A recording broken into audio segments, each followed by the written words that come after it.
In the grim darkness of the far future, there is only war. And one man who has killed 81 people across 39 worlds without a single moment of hesitation, noted approvingly in his assessment file. Hey, I'm your brother from the void, and this is Tales from the Void. Today's story is a recording made in a locked transit berth by a Vindicare operative who used to be called Turskal Gavan. Taken from the Scholar at 11, given a rifle calibrated to his heartbeat at 14, sent to a mining world to eliminate a biological anomaly that the Officio's own records say was destroyed decades ago. They gave him special ammunition for a threat that supposedly no longer exists. Settle in. This is Tales from the Void. Let's begin.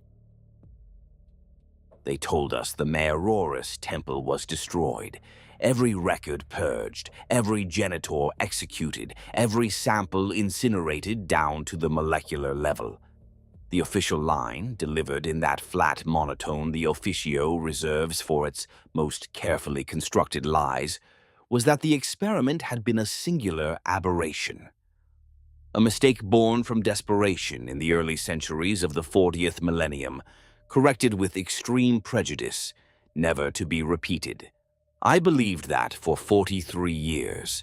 I believed it right up until the moment I knelt in the drainage tunnel beneath a mineral processing plant on Morhegg and watched something that used to be a woman pull itself along the ceiling with 6 arms that hadn't existed 30 seconds earlier. The arms were wrong. Not wrong in the way a mutant's limbs are wrong, where bone grows at bad angles and the flesh sags or ruptures. These were engineered, precise. Each one had sprouted from the torso like a time-lapse recording of a plant growing, bone and sinew threading together with mechanical efficiency, the joints rotating into place with audible clicks. And the face. The face was still human enough to be terrible. There were eyes up there behind all that shifting meat. They were looking at me with something I can only describe as recognition. Not animal recognition. Not predator sees prey recognition. The kind of recognition that comes with memory, with identity, with knowing exactly what you are and hating every second of it. But I am getting ahead of myself. My name is not relevant to this account. The Officio stripped it from me when I was 11 years old and replaced it with a string of alphanumeric designators that changed with every mission. But for the sake of this telling, and because a story without a name is harder to follow, I will use the one I was born with. Turskal Gavan. It is meaningless now, a dead word from a dead world. But it is mine, and I have precious little else that qualifies. I was taken from the Schola Progenium on Catherinax when I was 9. My parents had been mid-level administratum clerks on a tithe processing station in the Coravel subsector, and they had the tremendous misfortune of being aboard when a Drukhari raiding party decided it wanted fresh stock. The Imperium recovered the station 6 days later. My parents were not among the survivors. There were no survivors. I was planetside at the time, attending the local Scholam, which meant I became a ward of the Imperium overnight. The Schola Progenium took me in, and for 2 years I learned to read Imperial Gothic, to recite the litanies of obedience, and to strip and reassemble a standard-issue las pistol in under 40 seconds.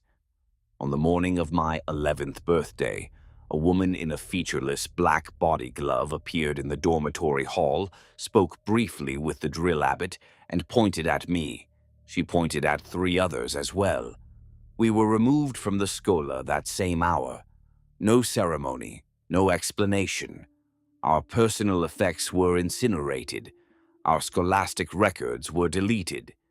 As far as the Imperium of Man was concerned, Turskal Gavan ceased to exist on that day, and in every meaningful sense, that assessment was correct. The journey to Terra took 7 months. We traveled aboard a vessel that had no name painted on its hull and no identifying marks on any interior surface. The crew wore no insignia. The ship's servitors had been modified to remove their vocal apparatuses entirely, which meant the only sounds in the corridors were the wet clicking of their mechanical limbs and the ever-present hum of the plasma drives. Of the 4 children taken from Catharanax, I was the only one who arrived on Terra alive. One died during a combat aptitude test in the cargo hold, a sparring exercise with sharpened training blades that the instructors allowed to continue well past the point where the outcome was obvious. One succumbed to a reaction during the first round of genetic screening, when the medicae introduced a compound into his bloodstream that was supposed to test adrenal response. His adrenal glands ruptured instead. The third simply vanished. I woke one morning and her bunk was empty, her restraints neatly coiled, and no one ever mentioned her again. I learned quickly that asking questions was not a survival trait in the Officio Assassinorum. Terra was nothing like the picked recordings in the Schola. The recordings showed golden spires and triumphant arches, endless processions of the faithful beneath a sky bright with holy light. What I saw from the sealed transport pod was a hive of unimaginable density, structures piled on structures for kilometers in every direction, the sky completely invisible behind layers of architecture and atmospheric pollution so thick it had its own weather patterns. We descended through this mass of metal and humanity for what felt like hours, the transport pod shaking as it navigated tunnels and shafts that had been old when the Emperor still walked among men. When we finally stopped, I stepped out into a corridor that was entirely featureless. Gray walls, gray floor, gray ceiling. No markings, no windows, no sound except the faint vibration of something enormous and mechanical operating far below. This was the Vindicare Temple. Or rather, this was one of the Vindicare Temple's intake processing stations. I would not see the temple proper for another 2 years, because most of the children who entered this corridor did not survive long enough to earn the privilege. The training methodology of the Vindicare Temple has been described in various classified documents as rigorous, demanding, and comprehensive. These are polite words for what actually happens. What actually happens is that they take a child who has already been orphaned, traumatized, and ripped from every familiar anchor point in their life, and they begin the process of turning that child into a weapon. Not a soldier, not a warrior. A weapon. The distinction matters. A soldier has comrades, a chain of command, a unit identity. A warrior has honor, tradition, a code. What they were building out of us had none of these things. Just a trigger, a target, and a shelf where it rests between uses. For 3 years, I lived in a cell that measured 2 meters by 3 meters. I ate nutrient paste dispensed through a slot in the wall at intervals that were deliberately randomized to prevent me from developing any sense of routine. I slept on a metal shelf that could be electrified without warning to train me out of deep sleep cycles. The instructors communicated exclusively through a speaker mounted in the ceiling. I did not see another human face for the entirety of my first year. The isolation was intentional. A Vindicare operative works alone. We are taught to be alone, to need nothing and no one, to find comfort in silence and stillness, because a Vindicare on a mission may lie motionless in a firing position for days, sometimes weeks, with nothing but the view through the scope and the slow rhythm of their own heartbeat. If you cannot endure solitude, you cannot be Vindicare. They test this thoroughly, and the ones who break are removed. Physical training began in the 2nd year, and it never stopped. My body was reshaped through a combination of exercise, chemical augmentation, and surgical modification. The surgeries were performed without general anesthesia in the early stages, Partly to build pain tolerance, and partly, I suspect, because the medicaes simply did not care. My visual cortex was enhanced with a crystalline implant behind each eye that allowed me to process light across a wider spectrum and to calculate distance, windage, and target velocity with a precision that exceeded most Auspex systems. My cardiovascular system was overhauled to allow my resting heart rate to drop into the low double digits during firing trance, which meant I could achieve a level of physical stillness that bordered on the medically dead. My skeletal structure was reinforced with an adamantium lacing that made my bones effectively unbreakable under normal circumstances, but which also meant that every change in atmospheric pressure registered as a deep, grinding ache in every joint. There was medication for this. I was not given it. Pain, the instructors explained through the ceiling speaker, was data. Data was useful, comfort was not.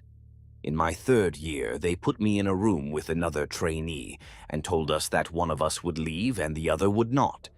The boy was taller than me, heavier, with the kind of raw physical capability that the augmentation program had not yet refined into anything useful. We fought for 11 minutes. I broke his arm at the elbow and he kept coming. I dislocated his shoulder and he kept coming. When I finally put him down with a chokehold that the instructors had taught us the previous week, I held it for exactly as long as the training manual specified. Then I held it for 3 seconds longer because I was not certain the manual's specifications accounted for the adrenal augmentation that was making his body ignore pain signals it should have obeyed. He survived. I saw him in the corridors afterward, his arm in a surgical brace, and he did not look at me, and I did not look at him. We had both performed as expected. The exercise was not about winning or losing. It was about determining which of us would hesitate when the cost was real. Neither of us had hesitated. This was noted approvingly. Marksmanship training consumed the majority of every day from the third year onward. The Exitus rifle, the signature weapon of the Vindicare Temple, is not merely a firearm. It is a precision instrument of extraordinarily complex design, built by artificers of the Adeptus Mechanicus to specifications that are classified at the highest possible level. Each rifle is unique, handcrafted for the specific operative who will wield it, calibrated to their exact physiology, their visual processing speed, their respiratory pattern, their trigger pull dynamics. My rifle was delivered to me on the morning of my 14th birthday, presented in a case of brushed adamantium by a robed tech priest who never spoke and never looked at me. The rifle weighed exactly 4.7 kilograms. It was matte black with no ornamentation of any kind. It was the most beautiful thing I had ever seen, and it remains so to this day. I named it nothing. Vindicare operatives do not name their weapons. We do not personalize our equipment. We do not develop attachments to objects or people or places, because attachment implies vulnerability, and vulnerability is the one thing the Vindicare Temple cannot tolerate. My first sanctioned kill was at the age of 17. The target was a minor administratum official on the agri-world of Pelen Tertius, a woman named Magister Comptroller Olathe Dren, who had been skimming from the planetary tithe for the better part of a decade. The amount she had stolen was trivial by Imperial standards, barely enough to register on a subsector audit. But she had made the mistake of threatening to expose her superior's involvement in the scheme when they attempted to cut her out of the arrangement, and her superiors had enough connections to arrange for more permanent solutions. An Officio Assassinorum sanction against a minor tithe skimmer would normally be considered a grotesque misallocation of resources, but the Vindicare Temple uses low-priority targets as final examinations for its graduating operatives. The kill itself was straightforward. I established a firing position on the roof of a grain processing facility, 1,100 meters from the target's HAB unit. I waited for 19 hours. Dren emerged at dawn to walk to her office, as she did every morning. I put a standard round through the bridge of her nose at the precise moment she paused to adjust the collar of her overcoat. She was dead before the sound of the shot reached her position. I disassembled my firing nest, descended through the facility's ventilation system, reached the extraction point, and was off-world within 6 hours. The entire operation, from deployment to extraction, took 27 hours. I felt nothing. This was noted approvingly in my assessment file. Over the next 3 decades, I completed 81 sanctioned operations across 39 worlds in 6 subsectors. I killed planetary governors, rogue military commanders, heretic preachers, Xenos warlords, cult leaders, and on one occasion a fellow operative from the Callidus Temple who had been compromised during deep cover and was judged to be beyond recovery. That last one was unusual.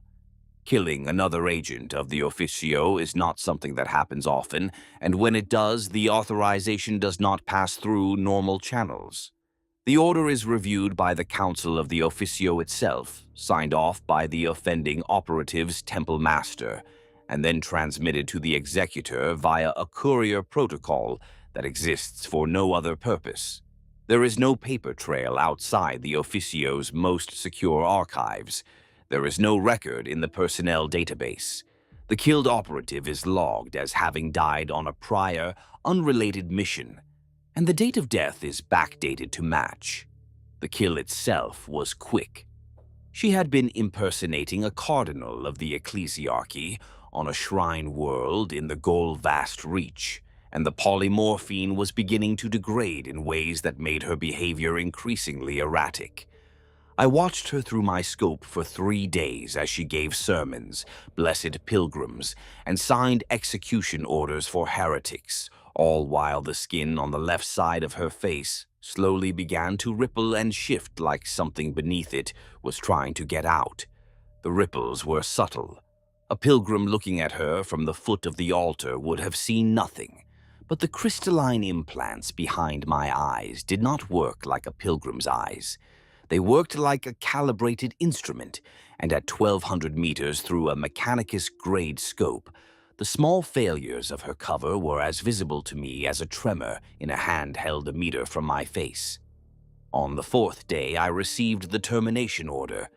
I put a turbo penetrator round through her heart while she was mid-blessing. The pilgrims thought it was divine rapture until the blood started pooling. I was extracted within the hour and received no debrief. The operation was classified at a level I did not have clearance to access, which meant that, as far as my official record was concerned, it never happened. This is normal within the Officio. Approximately 1/3 of my career does not officially exist. The reason I mention all of this is not to impress or horrify.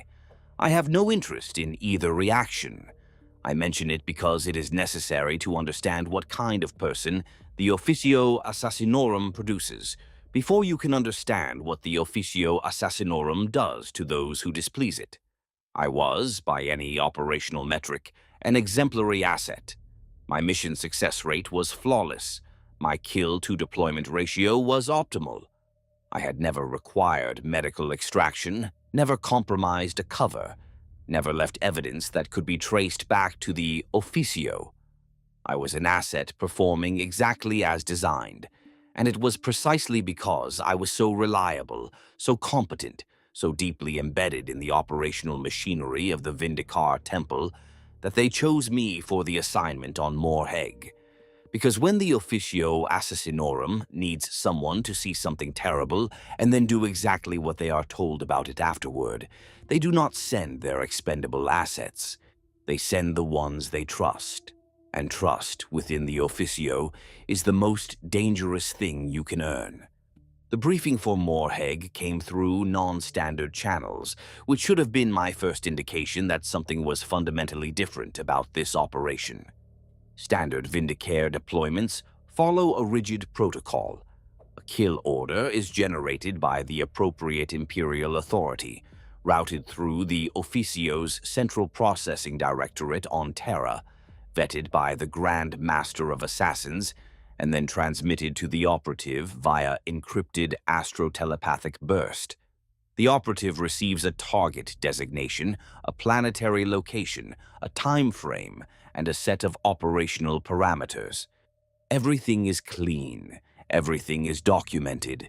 Everything has a paper trail, even if that paper trail is classified beyond the reach of anyone outside the Officio's inner circle. The Morhegg assignment had none of this. No kill order, no target designation, no operational parameters.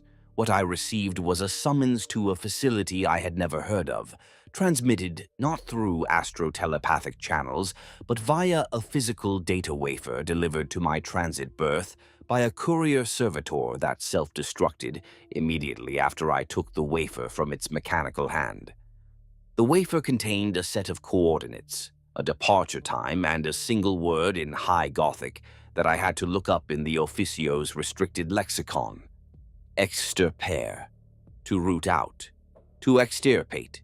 The facility was located on a nameless asteroid in the trailing Lagrange point of a dead world in the Corindal Drift, a region of space so thoroughly unremarkable that it did not appear on any standard Imperial navigation charts. The asteroid had been hollowed out and converted into what I can only describe as a black site, a facility that existed in the administrative gap between official Officio operations and the kind of work that even the Officio preferred not to acknowledge. I had heard rumors of such places. Every operative hears rumors. We are not supposed to listen to them, but the Vindicare Temple's isolation training does not entirely eliminate curiosity. It merely teaches you to keep it contained. The facility's interior was utilitarian to the point of hostility. Bare metal corridors, recirculated air that tasted of copper and antiseptic, lighting that hummed at a frequency designed to prevent sleep. There were no windows, no viewports, no external references of any kind. You could have been anywhere in the galaxy. That was the point.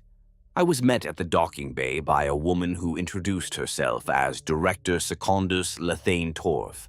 She wore the dark gray uniform of the Officio's administrative cadre, unadorned except for the small electrum sigil pinned to her collar that identified her rank within the organization's hierarchy. Her face was thin and angular, her hair cut close to the scalp, and her eyes had the particular quality of controlled intensity that I had come to associate with people who had spent their entire careers in the Officio's intelligence apparatus. She was not an assassin. She was something more dangerous. She was an administrator. Toriv led me through a series of security checkpoints that each required a different form of biometric verification: retinal scan, gene print, vocal pattern, and at one point a blood sample that was analyzed by a device I did not recognize.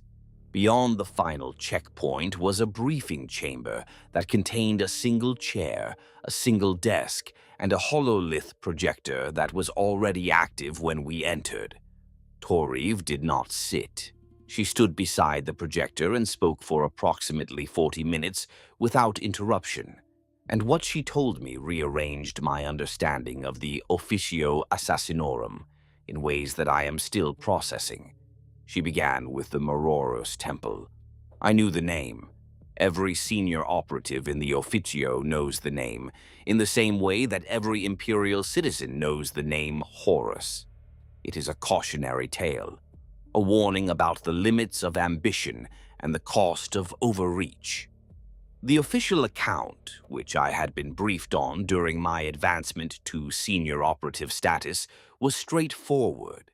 In the early centuries of the 40th millennium, a faction within the Officio had authorized the creation of a new temple dedicated to producing assassins who could eliminate multiple high-value targets simultaneously without reliance on conventional weaponry. The project had utilized forbidden technologies, including the splicing of xenos genetic material, likely of Tyranid origin, into human subjects. The result was an abomination called Legienstrasse, a creature capable of absorbing biomass on contact, mutating its own physiology at will, and reproducing through a form of parthenogenesis that produced clutches of offspring nearly as dangerous as the progenitor. Legienstrasse had gone rogue. The Officio had spent a millennium hunting her. She was eventually destroyed on the world of Opus by Captain Darnath Lysander of the Imperial Fists, at catastrophic cost. The temple was declared defunct. The research was destroyed. The matter was closed. The matter was not closed. Toriv said this without inflection, as though she were correcting a minor clerical error rather than demolishing one of the Officio's foundational narratives. She activated the hololith, and for the next 20 minutes, I watched a procession of images and data streams that systematically dismantled everything I had been told about the Maerorus Temple's dissolution. The research had not been destroyed. It had been relocated, moved from facility to facility across the span of centuries, always one step ahead of inquisitorial audits, always buried beneath layers of classification so dense that even most temple masters did not know it existed. The janitors who had created Legienstrasse had been executed, yes, but their work had been preserved. Their notes, their gene samples, their experimental protocols, all of it archived, all of it maintained, all of it refined. She showed me images of facilities, not one, not two, 17 separate installations spread across the Imperium, each one hidden in a location so remote or so classified that it effectively did not exist. And she showed me what those facilities had produced. I will describe what I saw in the hololith as precisely as I can, because precision is the only tool I have against what my memory tries to do with these images, which is to soften them, to blur the edges, to make them survivable. The human mind is remarkably efficient at protecting itself from information it cannot process. I have been trained to override that instinct. The training is not always sufficient. The subjects in the hololith recordings were human, or they had been. The early-stage footage showed men and women of varying ages and physical types, restrained on surgical tables in facilities that looked almost identical to standard Officio medicae bays. They were conscious. This was noted in the clinical annotations that scrolled alongside the imagery. Subject awareness maintained throughout procedure to monitor neurological integration. The procedures themselves involved the introduction of a compound that the annotations referred to as strain meridian, a refined derivative of the original Maerorus gene template that had been enhanced with additional xenos biological material harvested from sources the annotations did not specify.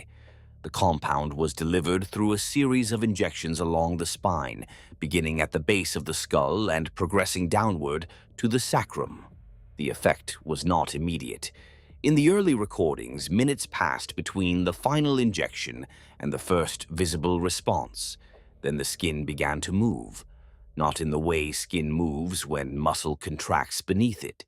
The skin itself was moving, rippling in waves that started at the injection sites and radiated outward as though something beneath the epidermis was rearranging the underlying tissue.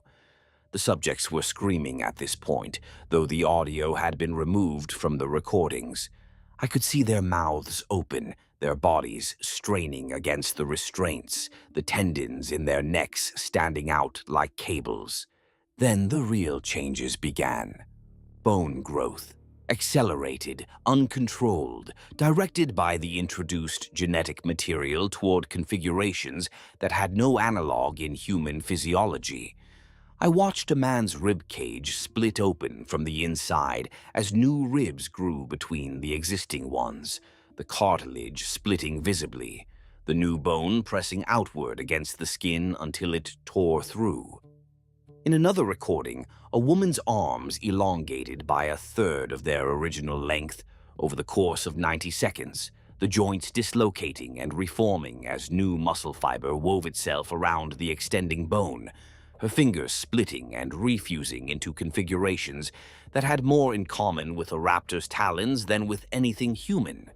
The youngest subject, barely out of adolescence, developed a second spinal column that grew parallel to his original one, the new vertebrae pushing up through the muscles of his back like teeth erupting from a gum line, each one tipped with a bony protrusion that hardened and sharpened into something that resembled the dorsal spines of a Tyranid-derived.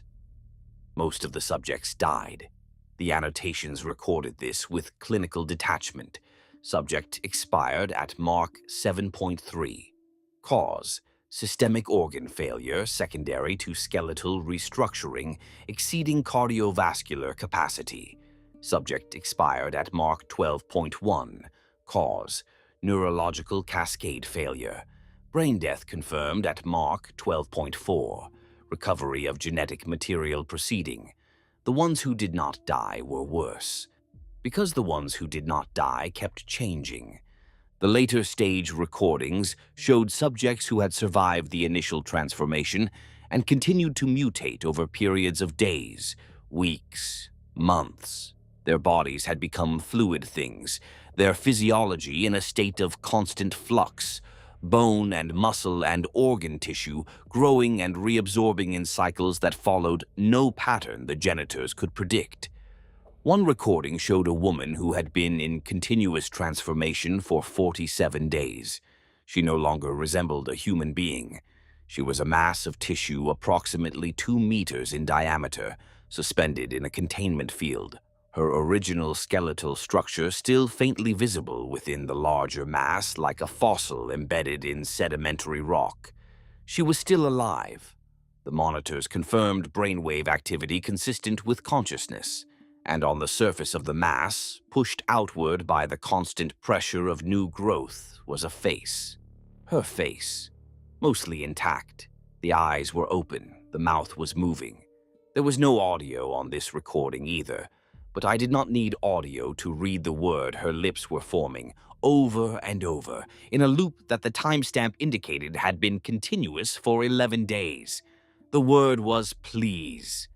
Toreve turned off the hololith. She waited for me to process what I had seen, which took longer than I would have preferred. Then she told me about Morhegg. Morhegg was a mineral extraction world in the Paraloon subsector, a planet of limited strategic value whose primary output was low-grade ferrite ore destined for the manufactoria of nearby forge worlds. Its population was approximately 400,000, spread across a network of mining settlements and processing plants connected by a surface rail system. It was, by every measure, an unremarkable world, except that 8 months ago, one of the Officio's deep monitor stations had flagged an anomalous signal from Morhegg's northern hemisphere. The signal was biological in nature, a specific genetic marker that the Officio's surveillance systems were designed to detect. A marker associated with the Maerorus gene template. Something was on Morhegg that should not exist. Something that the Officio's own records indicated had been destroyed decades ago. My assignment was to go to Morhegg, locate the source of the signal, assess the situation, and eliminate the threat. I was told that I would be operating alone with no support assets and no extraction plan. If I succeeded, I would be retrieved. If I failed, the Officio would deny my existence and arrange for Morhegg to suffer a convenient industrial catastrophe that would bury the evidence beneath a few million tons of collapsed mine shafts. Toreve delivered this information in the same flat tone she had used throughout the briefing, as though the potential extinction of 400,000 human lives was simply another operational variable to be accounted for. Which, from the Officio's perspective, it was. I had questions. I asked none of them. The Vindicare Temple trains its operatives to operate on the information provided and to suppress the impulse to seek additional context that might compromise operational security. I was given coordinates, a deployment timeline, and a small case containing specialized ammunition that I was told had been developed specifically for targets with the Maerorus gene template. The rounds were heavier than standard Exitus ammunition, with a penetrator core that contained a compound toriv referred to as a necrotizing catalyst, a substance designed to counteract the rapid cellular regeneration that characterized Maerorus-derived organisms. She did not explain how the Officio had developed ammunition for a threat they claimed no longer existed. She did not need to. The implication was loud enough on its own. I departed the facility within the hour. The transit to Morhegg took 3 weeks via a route that deliberately avoided all major warp corridors. And when I emerged from the Mandeville point into real space, the planet below me looked exactly as the briefing materials had described. A gray-brown sphere of rock and dust, scarred with the geometric patterns of strip mining operations, utterly unremarkable. I made planetfall in a drop capsule that burned up on atmospheric entry, leaving no recoverable debris. I landed 12 kilometers north of the primary mining settlement, in a region of broken terrain that the geological surveys classified as depleted extraction zone, meaning it had been mined out and abandoned. The surface was a wasteland of excavated trenches and collapsed tunnel mouths, the rock stripped of anything valuable and left to erode under Morhegg's thin, acrid wind. I established a concealment position in the ruins of an abandoned ore processing station and began my survey. The first 3 days yielded nothing unusual. I mapped the settlement's layout, identified patrol routes and population movement patterns, and calibrated my equipment to the local atmospheric conditions. Morhegg's atmosphere was breathable but unpleasant, heavy with mineral particulates that coated everything in a fine gray film and made long-range visual observation more difficult than I would have liked. The population went about its business with the grim mechanical efficiency common to extraction world laborers, rising before dawn, descending into the mines, emerging at dusk covered in dust, eating, sleeping, and repeating the process. There was no evidence of unusual activity, no disruption to the mining schedule, no unexplained disappearances or incidents that would indicate the presence of a biological threat. On the 4th day, I found the first body. It was in a drainage culvert that ran beneath the eastern perimeter of the mining settlement, a concrete-lined channel designed to divert groundwater away from the mine shafts during the wet season. Morhegg did not have much of a wet season, which meant the culvert was mostly dry, and its entrance was partially concealed behind a mound of discarded spoil from a nearby excavation. I had been following a faint biological trace on my auspex, a reading that was inconsistent with the local fauna, which on Morhegg consisted entirely of burrowing invertebrates and a species of lichen that grew on exposed rock faces. The trace led me to the culvert mouth, and the smell hit me before I was close enough to see anything. It was the smell of meat that had been left in the sun, but with something else underneath it, something chemical and sharp that sat at the back of the throat and refused to leave. I activated the low light enhancement on my ocular implants and entered the culvert. The body was approximately 30 meters inside. It had been a man, judging by the remnants of the mining coveralls that still clung to portions of the remains. I say remnants, and I say portions because the body was not complete. It was not incomplete in the way that a body is incomplete after an animal attack or an explosion. There were no bite marks, no blast damage, no indication of conventional violence. The body was incomplete in the way that a body is incomplete when pieces of it have been removed from the inside. The torso was largely hollow. The rib cage was intact, the skin unbroken, but the organs were gone. Not torn out, not cut away. Gone, as though they had been dissolved or absorbed through the tissue itself, leaving behind a cavity lined with a thin residue that glistened faintly in the low light. The residue was warm to the touch. I tested it with a portable analyzer, and the results came back with a genetic profile that matched, to within 3 standard deviations, the Maerorus baseline template in my mission database. I reported the find through the encrypted microburst transmitter that was my only link to the Officio's monitoring station. The response was a single coded acknowledgement. Continue mission. I continued. Over the next 6 days, I found 4 more bodies. Each one displayed the same characteristics: intact external structure, hollowed interior, warm residue lining the empty cavities. The victims had not been attacked in any conventional sense. They had been fed upon from the inside, their biomass extracted through a process that left the outer shell more or less undamaged. A predator that eats you from within and leaves your skin behind like a discarded wrapper. The mining settlement's population had not noticed the disappearances yet, or if they had attributed them to the usual causes that explain absent workers on extraction worlds. Accidents in the deep shafts, desertion, drunken misadventure. Morhegg was not the kind of world where people ask too many questions about missing colleagues. I began tracking the creature's movement patterns based on the locations and estimated times of the kills. The pattern that emerged was methodical, not random, not the pattern of an animal hunting by instinct or opportunity. This was a predator that selected its targets with care, taking individuals who were isolated, whose absence would not be immediately noted, and consuming them in locations that were unlikely to be discovered. It was intelligent.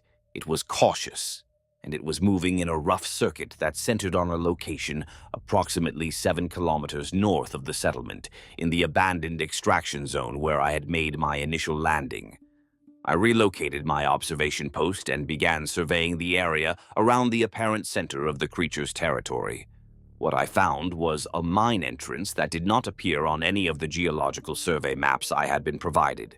The entrance was partially collapsed, blocked by what appeared to be a natural rockfall, but the composition of the debris was wrong.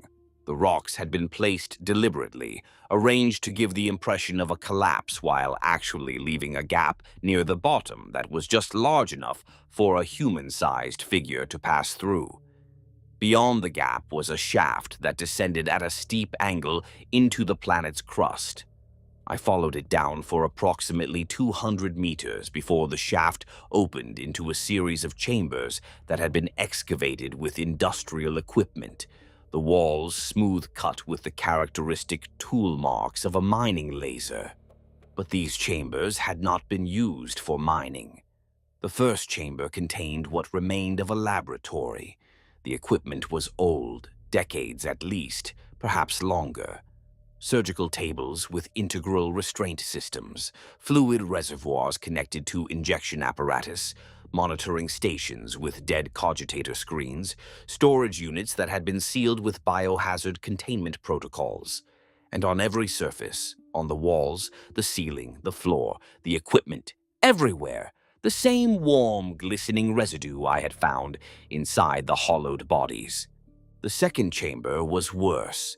It was larger than the first, roughly circular, with a ceiling that rose to a height of perhaps 10 meters.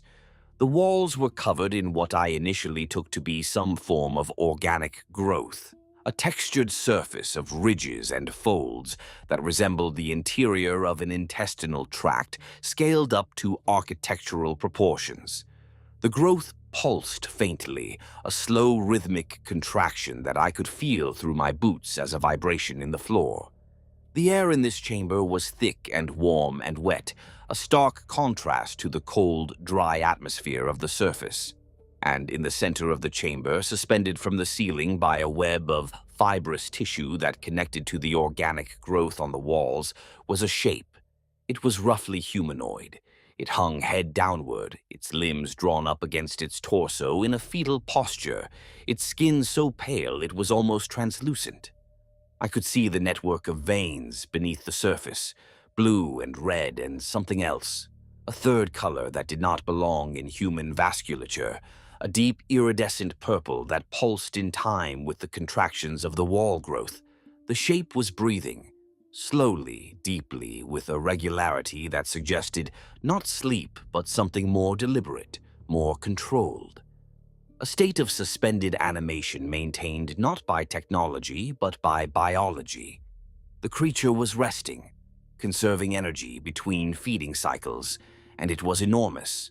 Not in the way a large human is enormous, it was enormous in the way that something which had been human and had continued to grow long past the point where human growth should stop is enormous. Its limbs were elongated, the joints hyperextended. The fingers fused into blade-like structures that tapered to points sharp enough to catch the light from my ocular implants. Its torso was expanded, the ribcage flared outward to accommodate organs that had no human analog, dark shapes visible through the translucent skin, some of them moving independently, some of them clearly mechanical in origin, embedded in the living tissue like artifacts in amber. I raised my rifle. The Exitus rifle is designed for precision at extreme range, and at this distance, barely 20 meters, it was comically overpowered for the task. But I was not concerned about overkill. I was concerned about making certain that whatever this thing was, it did not survive my first shot. I loaded one of the specialized necrotizing rounds that Toriv had provided, settled the crosshairs on the center of the creature's mass, compensated for the downward angle, and began the slow exhale that precedes every Vindicare kill shot. I did not complete the exhale, because the creature opened its eyes. Not the way a sleeping person opens their eyes, a gradual drift from unconsciousness to awareness. The creature's eyes opened all at once, 6 of them, arranged in a line across a forehead that had restructured itself to accommodate them, and every single one focused on me with a precision that matched my own. I have been looked at by many things in my career. I have been in the scopes of enemy marksmen. I have been spotted by Xenos sentries with sensory apparatus that exceeded anything human. I have stared down the lens of a Callidus assassin wearing the face of a trusted ally. None of those experiences prepared me for the quality of attention in those 6 eyes. It was not hostility, it was not hunger, it was grief. The creature moved, and I fired simultaneously. The necrotizing round struck the creature's torso slightly left of center, penetrating the translucent skin and detonating inside the chest cavity. I saw the flash of the compound igniting through the creature's skin, a bloom of chemical fire that should have begun consuming the surrounding tissue immediately. For a fraction of a second, I thought it had worked. Then the creature screamed, and the scream was not a sound that came from a throat. It came from everywhere at once, from the walls, from the floor, from the organic growth that covered every surface, because the creature was connected to all of it. It was all part of the same organism, and I was standing inside it. The walls contracted, the floor heaved. A section of the ceiling detached and fell toward me with a wet, tearing sound, and I threw myself sideways as a mass of fibrous tissue hit the spot where I had been standing. I fired again as I moved, another necrotizing round into the creature's torso, and this time I saw the compound begin to work, the tissue around the impact site blackening and crumbling as the catalytic agent broke down the cellular structure. The creature thrashed in its web of connective tissue, its limbs extending to their full reach, and I realized with a cold clarity that the chamber was too small. I was too close. A Vindicare at 20 meters from a Maerorus organism is not a sniper. A Vindicare at 20 meters from a Maerorus organism is a meal. I ran. There is no other word for it, and I will not dress it up with tactical terminology. I ran back through the first chamber, up the shaft, and out through the gap in the artificial rockfall, and I did not stop running until I was 300 meters from the mine entrance with clear sight lines in every direction. Behind me, I could hear the mine shaft collapsing, whether from the creature's thrashing or from some deliberate structural response, I did not know. I knew my rounds had hurt it. The necrotizing compound was designed to be persistent, to continue breaking down Maerorus-type tissue long after initial contact. But I also knew that I had not killed it.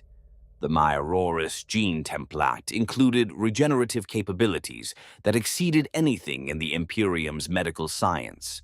The creature would heal, it would adapt, and it would be angry. I established a new observation position on a ridge overlooking the mine entrance and waited. For 3 days, nothing happened. No movement from the mine, no new kills in the settlement. On the 4th day, I noticed that the vegetation around the mine entrance, the hardy lichen that grew on Morhegg's exposed rock faces, had begun to die. A ring of dead, blackened lichen spreading outward from the mine like a stain, growing wider each day. Something was happening underground. Something was growing. On the 7th day after my initial encounter, the creature emerged. It came out of the mine at dusk, and it was not the same thing I had shot in the underground chamber. It was worse. It had healed, yes, but it had not simply repaired the damage I had inflicted. It had incorporated the experience into its physiology. The translucent skin was gone, replaced by a layered integument that had the dull, grayish tone of stone. The torso was broader, the limbs thicker, the joints reinforced with what appeared to be bony plates that overlapped like the segments of a crustacean shell. It had grown additional limbs, 2 new arms that sprouted from the expanded ribcage, each one ending in a flat, paddle-like structure that I suspected was designed for burrowing. And the face. The face had changed the least, and that was the worst part, because the face was still recognizably human. Female, middle-aged, with features that were regular and unremarkable. The kind of face you would see on 1,000 different worlds, in 1,000 different hab blocks, the face of someone who had lived a quiet life and expected to continue living one. Except that this face was set into a body that had become something out of a fever dream, and the 6 eyes that framed it wept continuously, clear fluid running down the cheeks in channels that the bone structure had adapted to accommodate, as though the creature's own biology had accepted that the weeping was permanent and designed drainage for it. I put 3 necrotizing rounds into it from a range of 600 meters. The first struck the cranial area and detonated against the new armored integument without penetrating. The second hit the junction between the torso and one of the original arms and blew the arm clean off. The third entered through the gap created by the second shot and detonated inside the chest cavity. The creature staggered, fell, and lay still for approximately 90 seconds. Then the severed arm began to crawl back toward the body. I watched through my scope as the arm dragged itself across the rock on its fingers, trailing a ribbon of tissue that lengthened as it moved, maintaining its connection to the main body like an umbilical cord. When it reached the stump where it had been attached, the tissue flowed together like liquid, and the arm reattached itself with a series of audible pops as the bones reseated in their joints. The creature stood up. It looked in my direction. And then it did something that I was not prepared for, something that no briefing, no training, no amount of operational experience could have equipped me to handle. It spoke. The voice was wrong, distorted by a throat that had been rebuilt multiple times, filtered through vocal apparatus that now included resonance chambers that no human possessed.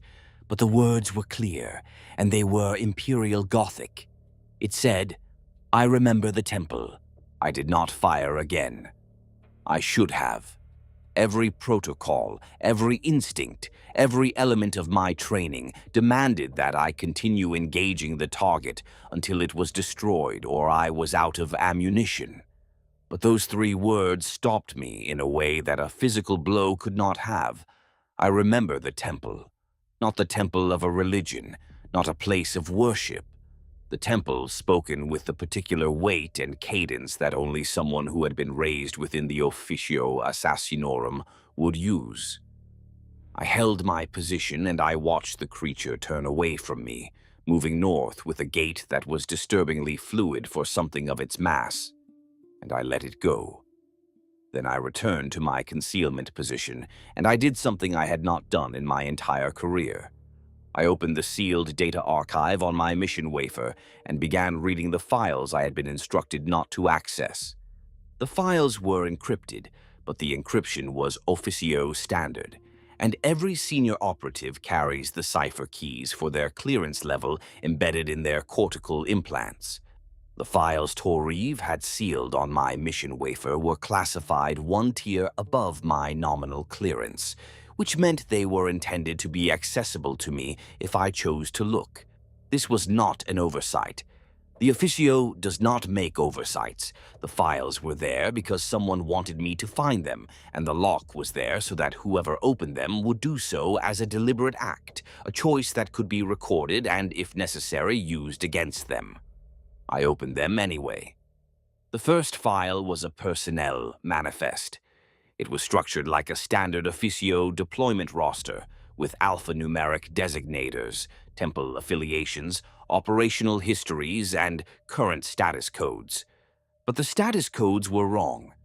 Every entry on the manifest was tagged with a designation I had never encountered. Status Meridian. The deployment roster format told me these were Officio operatives.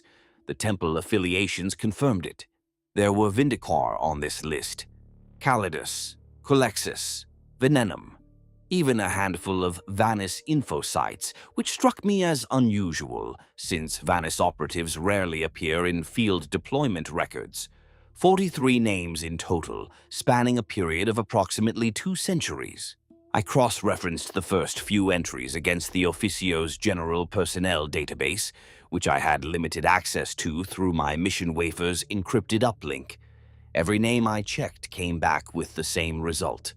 Operative deceased. Killed in action. Confirmed termination. Case closed.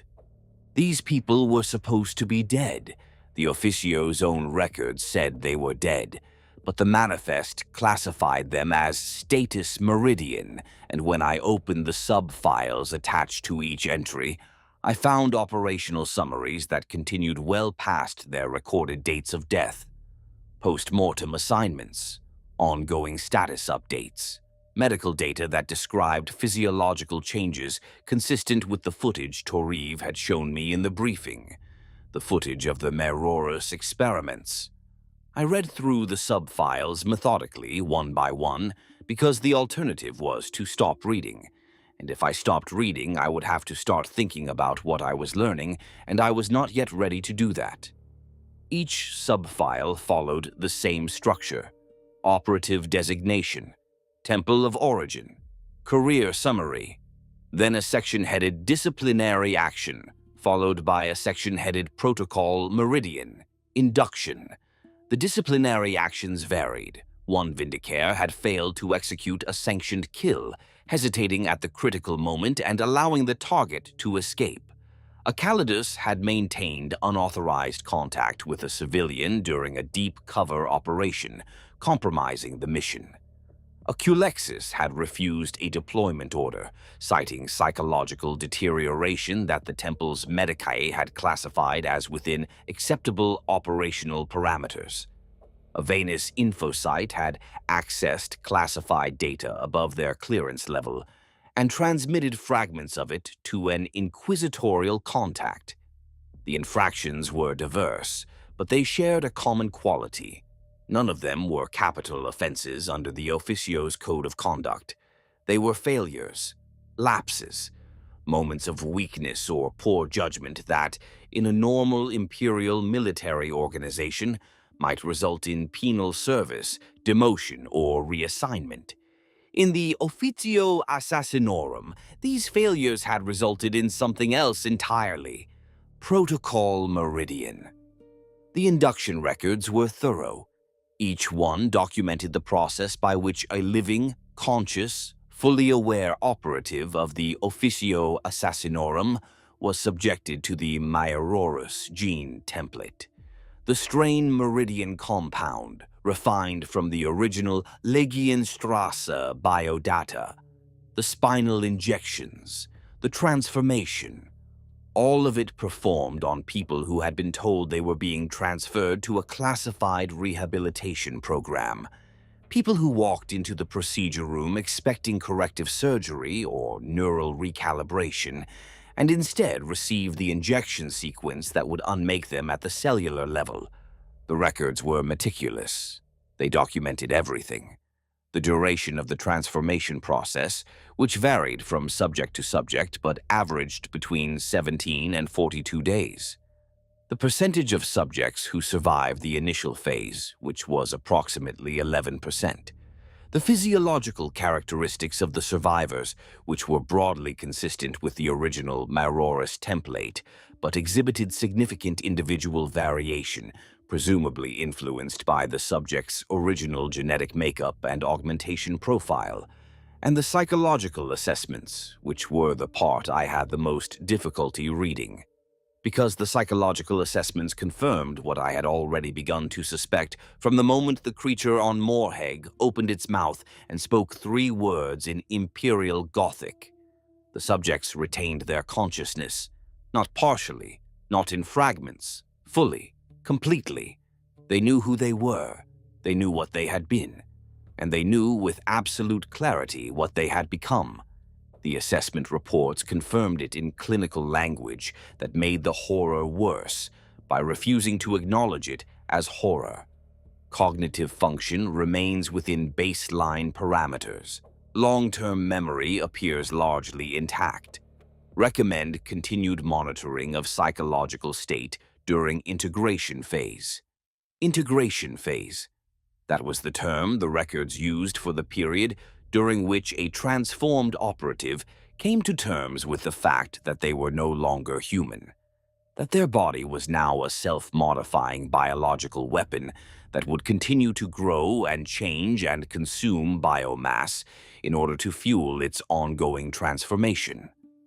That sleep, as they had known it, was gone, replaced by dormancy cycles that shut down motor function but left consciousness untouched. No dreams, no rest, no escape from awareness. That they would be hungry, always, with a hunger that was not a sensation but a compulsion, a fundamental drive encoded into every cell of their restructured body, and that this was their life now, not for a year, not for a decade. The Maerorus gene template, as demonstrated by the original Legionstrasse's millennium-long survival, conferred a form of biological immortality. The transformed operatives would live as long as they could find biomass to consume, which, on a populated world, could be a very long time indeed.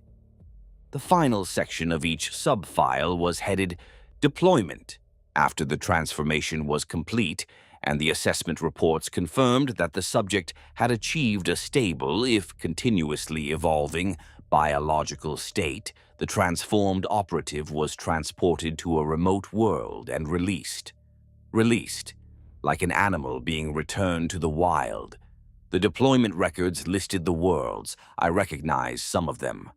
Backwater planets, mining colonies, agri-worlds with sparse populations. Worlds that the Imperium would not miss if they had to be quietly destroyed in a few decades when the transformed operative had consumed enough biomass to become an unmanageable threat. And that, I realized, was the second function of Protocol Meridian. The first function was punishment. A punishment so extreme, so disproportionate to the infractions that triggered it, that it transcended the category of punishment entirely and became something else, something closer to a theological statement about the nature of failure within the Officio Assassinorum. You were made to be an instrument of the Imperium's will. You failed. Now you will be remade into something that does not have the option of failure because it does not have the option of choice. The second function was testing. Each deployed operative was a field trial, a data point in an ongoing experiment to refine the Maerorus gene template to identify which genetic backgrounds produced the most stable transformations, which augmentation profiles best complemented the introduced material, which environmental conditions affected the rate and direction of mutation. The operatives deployed to remote worlds were not simply being discarded, they were being studied, monitored by deep cover surveillance assets embedded in the local populations, their development tracked and recorded and fed back into the program's research apparatus. Every transformed operative was simultaneously a punishment, an experiment, and a tool that the Officio could point at a problem world if the need ever arose. Three functions from a single act of calculated cruelty. The Officio Assassinorum has always been efficient. I closed the files and sat in the dark of my concealment position for a long time. The wind moved across Morhegg's barren surface, carrying the mineral dust that coated everything on this world, and I listened to it without really hearing it. I was thinking about the creature in the mine. The creature that had looked at me with 6 eyes that wept continuously and spoke 3 words in a voice that was broken but comprehensible. I remember the temple. I was thinking about the personnel manifest. 43 names. 43 operatives who had committed minor infractions and been sentenced to an existence that made servitorization look like a kindness. And I was thinking about the fact that I had been sent here alone, with no support and no extraction plan, to kill one of them. Not because the Officio expected me to succeed. A single Vindicare operative against a mature Maerorus organism was not a viable tactical proposition, and the Officio knew this. They had sent me here to observe, to document, to add my data to the research. And if the creature killed me in the process, well, that was useful data too. I pulled up the creature's sub-file again and read it more carefully this time. Her name, before Protocol Meridian, had been Operative Esilt Drenek, Callidus Temple, 27 years of service, 112 confirmed kills. Her disciplinary infraction was listed as unauthorized emotional attachment to a deep cover identity. During a 7-year infiltration operation on a hive world in the Segmentum Tempestus, she had been assigned to impersonate the wife of a mid-level administratum official who was suspected of funneling resources to a secessionist movement. The target was a peripheral asset in a larger investigation. The Officio needed an operative inside the household for a duration that would yield not just the official's communications, but his contacts, his network's structure, the slow accumulation of intelligence that only comes from living inside a life. A short-term infiltration would have been operationally inadequate. The polymorphine had given her the woman's face, her voice, her mannerisms. 7 years of living another person's life, eating their meals, sleeping in their bed, raising their children. The Officio had accepted the risk of psychological contamination as the cost of intelligence access. Drenek had been selected because her psychological profile indicated above baseline detachment scores, which the assessment models predicted would withstand the demands of long cover. The models had been wrong. When the termination order came through, Drenek had executed the target as directed, a neural shredder pulse during a private dinner, clean and professional. But she had not killed the children. The mission parameters had not explicitly required it, but the Officio's standard protocol for deep cover extractions mandated the elimination of all individuals who had sustained prolonged contact with the operative's cover identity. The children had known her as their mother for 7 years. They could identify her face, her voice, her habits. They were a security risk. Drennick had filed a formal request for exemption from the elimination protocol, citing the children's ages and the low probability that they possessed information that could compromise Officio operations. The request was denied. She filed a second request. It was also denied. Then she extracted without eliminating the children and submitted her after-action report with a full account of her decision and her reasoning. She was detained within hours of her return to the temple. The children were eliminated by a secondary team before the end of the week, and Operative Essilt Dranek, 27 years of loyal service, 112 confirmed kills, was transferred to a classified rehabilitation program from which she never returned. Instead, she woke up on a surgical table in a facility beneath the surface of a world whose name she would never learn. She felt the needles enter her spine one by one. She felt the strain meridian compound begin to take apart everything she was, cell by cell, and rebuild it into something that would spend the rest of its very long existence wandering the tunnels of a dead mining world, feeding on the workers who came to dig ore out of the ground, and remembering, always remembering, every face, every name, every kill, every child she had tried to save and failed. That was the punishment, not the transformation itself, though that was horror enough to fill a lifetime of nightmares. The punishment was the memory, the knowledge of who you had been and what you had become.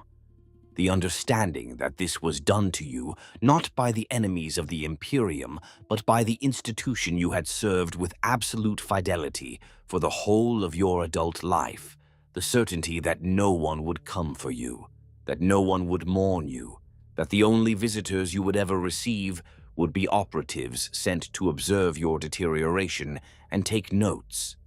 I thought about Drennick's face, the human face, set in the middle of all that transformed flesh, weeping with eyes that were no longer arranged in a human configuration, but still produced human tears. I thought about what it must be like to be inside that body, to feel yourself growing and changing in ways you cannot control, your hunger deepening with every gram of biomass you consume, knowing that each transformation takes you further from what you were. And I thought about the fact that she had spoken to me, that her response to a Vindicare operative pointing a rifle at her had not been to attack, to flee, or to hide. Her response had been to reach across that gulf with 3 words: I remember the temple. I returned to the underground facility the following night. The creature, Drennick, had not come back. The mine shaft was partially collapsed from our initial encounter, but I found an alternate route through a ventilation duct that connected to the lower chambers.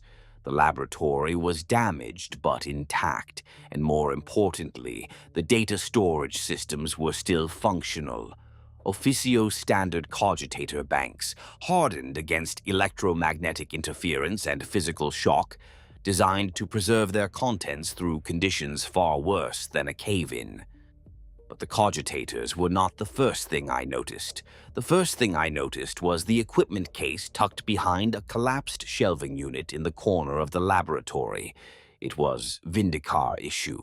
Matte black, standard dimensions with the same brushed adamantium clasps that I had on my own case. It was empty, but the dust pattern around it told me it had been opened recently, within the last decade, and the wear marks on the clasps were consistent with Vindicare field handling. Someone from my temple had been in this facility before me. I found the second piece of evidence wedged behind one of the cogitator banks. A mission wafer, cracked and inoperative, with a serial designation prefix that I recognized as belonging to the deployment cycle 3 rotations before my own. The Officio had not removed these items. They had been left here deliberately, the same way the cogitator data had been left, props in a carefully maintained stage set.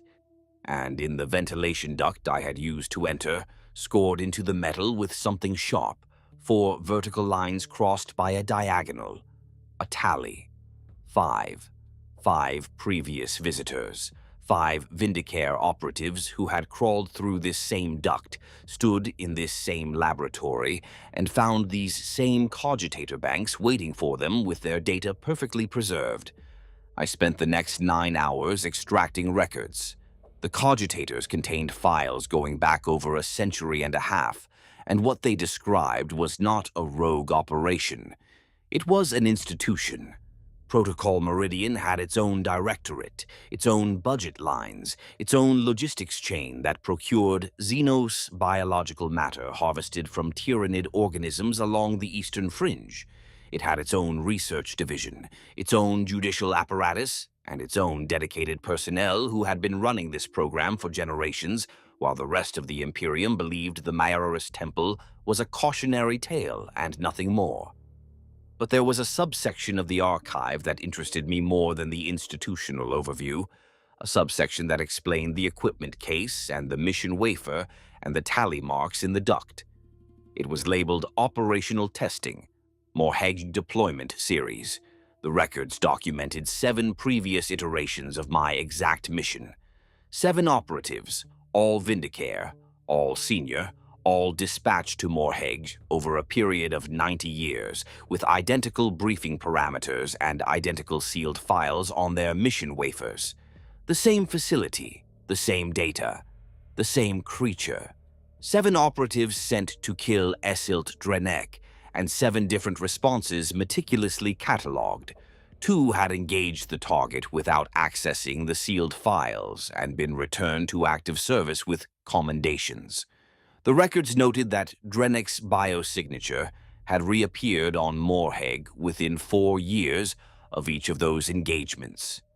Maerorus regeneration could rebuild a body from mass that should have been fatal, and the Officio had not been particularly concerned with confirming the target's death. The point of the test was never the kill. The point was the operative's response to the moral pressure surrounding it. 3 operatives had accessed the files, exhibited behavioral deviation, and been flagged for further evaluation. Their subsequent status was listed as Meridian. The remaining 2 had attempted to go rogue, one trying to contact an inquisitorial asset, the other attempting to destroy the facility. Both had been neutralized by the orbiting shadow asset before they reached the settlement's Vox relay. I was number 8. The judicial apparatus was its own particular horror. Protocol Meridian was not applied randomly or capriciously. There was a process. When an operative committed an infraction that fell within the program's criteria, a set of parameters so precisely defined that they filled 12 pages of dense administrative Gothic. The case was referred to a tribunal composed of 3 senior officials from the offending operative's temple. The tribunal reviewed the case, assessed the operative's value as a research subject based on their genetic profile and augmentation history, and rendered a verdict. If the verdict was Meridian, the operative was transferred to one of the program's facilities and processed. If the verdict was something else, the operative might face conventional disciplinary measures, demotion, penal deployment, or in severe cases, execution. The tribunal's deliberations were recorded in full. Because the tribunal members discussed their colleagues, people they had trained with, served alongside, in some cases mentored, with the same clinical detachment that a livestock assessor might use when evaluating breeding stock. Subject's genetic profile indicates high compatibility with strain Meridian variant 7. Recommend induction. Subject's augmentation history includes Vindicare standard ocular enhancement and cardiovascular modification. Predict above-average survival rate during initial transformation phase. Recommend induction with enhanced monitoring protocol. Subject's psychological profile suggests strong identity, persistence, post-transformation. This is desirable for long-term field study of cognitive retention under ongoing mutagenic stress. Recommend induction. They were selecting people for this, choosing them based on how well their bodies would accept the transformation, how long they were likely to survive, how much useful data their suffering would generate.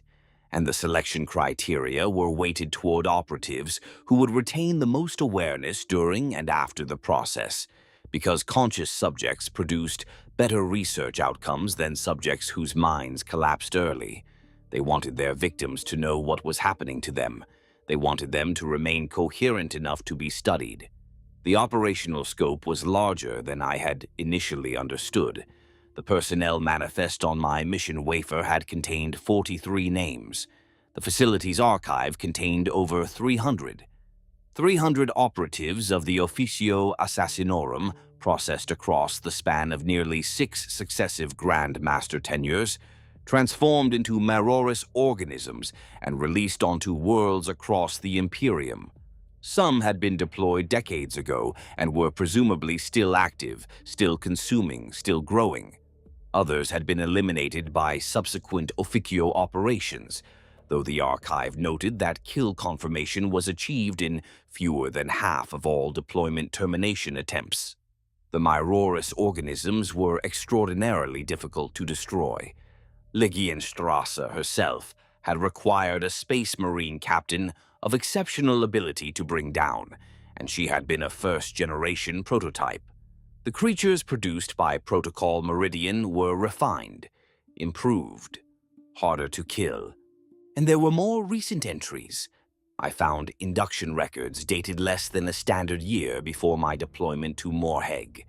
The program was not a historical artifact. It was active, operational, functioning as intended.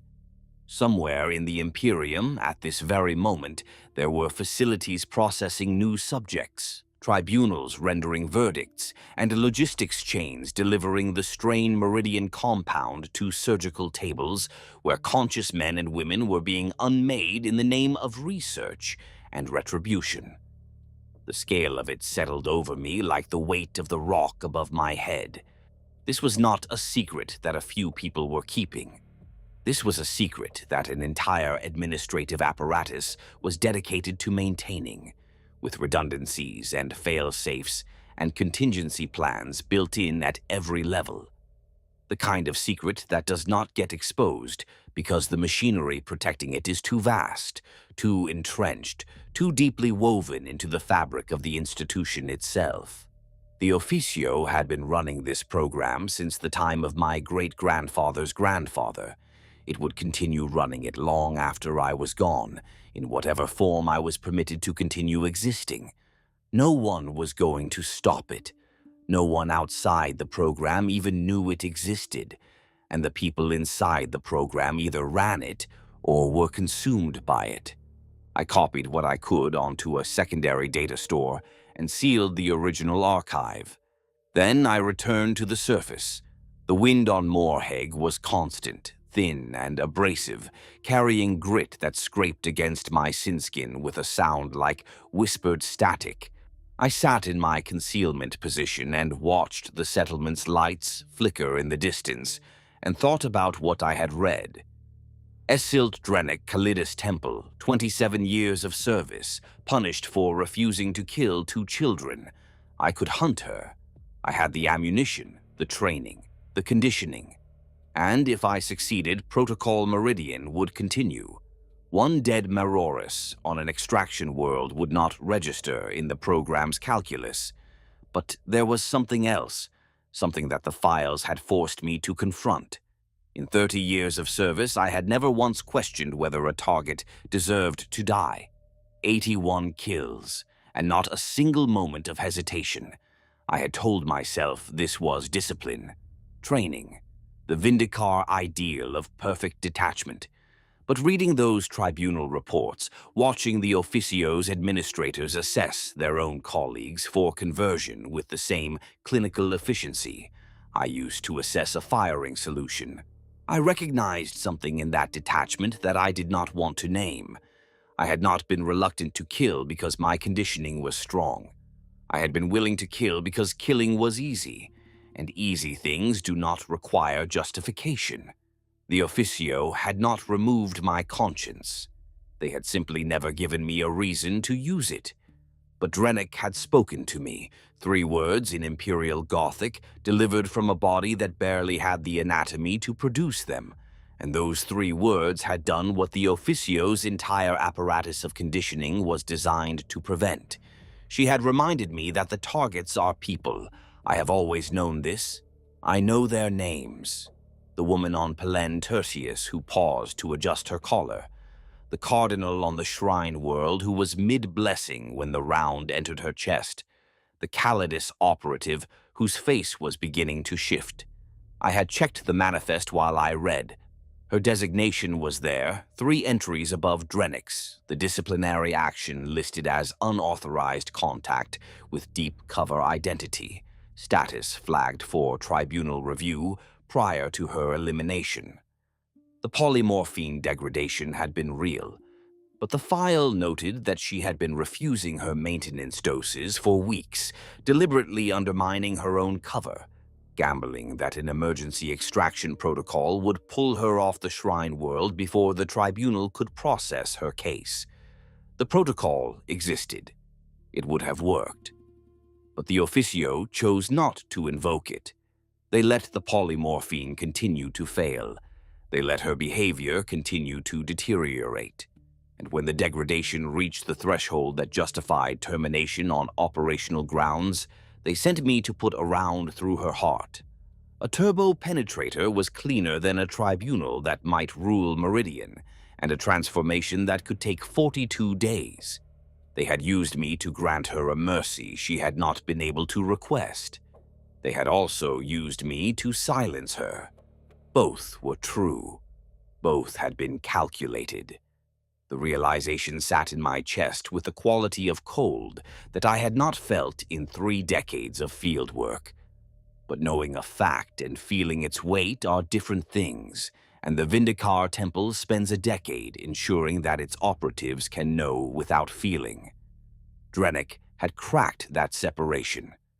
She had looked at me, a Vindicare operative pointing a rifle at her, and her response had been to speak, to remind me, and perhaps herself, that there was still someone in there, that the Officio could remake her body, turn her into a thing of bone and chitin and hunger, but it could not erase the person entirely. Something remained, something that remembered the temple and wept. I spent 2 more days in my observation position, processing what I had found and watching the settlement below. On the 2nd day, a survey team of 8 miners moved into the abandoned extraction zone with geological scanning equipment. They were prospecting for untapped ore veins, their vehicle grinding along the old access roads, heading directly toward the region where Drenix was last active. I watched them through my scope as they unloaded their equipment and began setting up a base camp less than 2 kilometers from the collapsed mine entrance. They had no idea what was beneath them. I could have warned them. I could have fired a shot near their position, triggered a rockfall to block the road, created some disruption that would have turned them back. Any of these actions would have been operationally sound if my mission parameters included the preservation of civilian life. They did not. My mission parameters included the elimination of a biological anomaly, and civilian casualties during that process were classified as acceptable collateral. I watched the miners set up their camp, and I did nothing.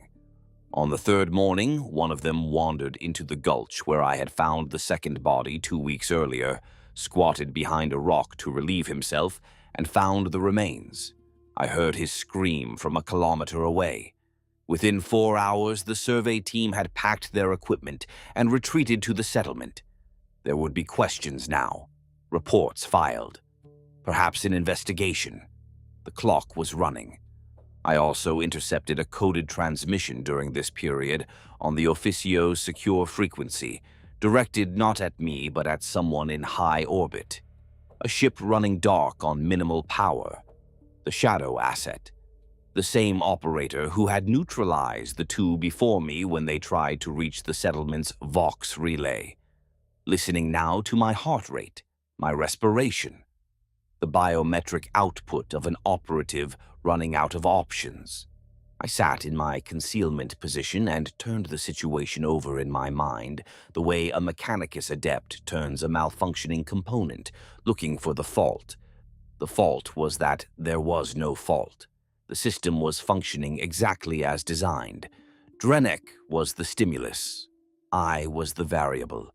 The shadow asset in orbit was the contingency for whichever outcome I chose, and the only question that remained was whether I would give them a more useful data point by completing the kill, by refusing it, or by trying to do something neither option accounted for.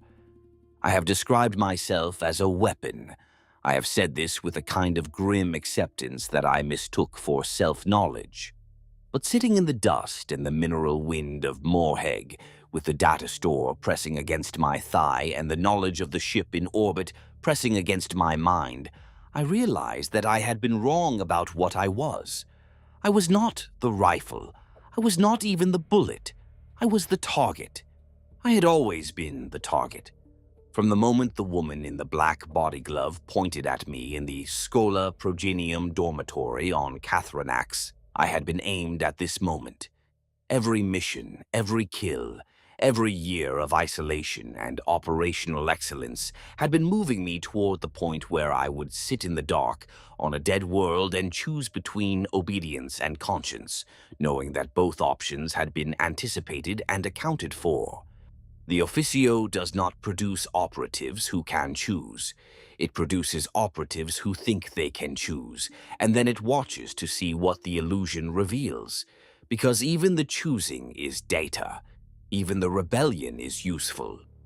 Drennek came back on the 9th night. I heard her before I saw her, a low sound that traveled through the ground itself, a vibration that my enhanced auditory implants registered as structured, rhythmic, almost melodic. She was moving through the tunnels beneath the abandoned extraction zone, and the sound she was making was not a hunting call or a territorial display. It was a song, broken, barely recognizable, the melody fractured by a throat that had been rebuilt too many times, but a song nonetheless. I recognized it after a few bars. It was an old hymn from the Schola Progenium, one of the first things they teach orphans in the Imperium's care, a song about the Emperor's light in dark places, a song about being watched over by something vast and benevolent that sees all and loves all and will never abandon you. She sang it in the dark beneath the rock, and I listened from the surface above, and between us there was nothing but stone and silence and the shared knowledge that the song was a lie. The Emperor does not watch over the assassins of the Officio. The Officio watches over the assassins of the Officio. And the Officio's version of love is a needle in the spine and a century of screaming inside a body that will not let you die. I made my decision on the morning of the 10th day. It was not a dramatic moment. There was no revelation, no epiphany, no sudden clarity that cut through the fog of calculation and counter-calculation that had consumed me since I opened the sealed files. I simply woke from a shallow sleep, checked my ammunition count, and knew what I was going to do. I was going to complete the mission. I was going to find Esilt Drennek, and I was going to kill her.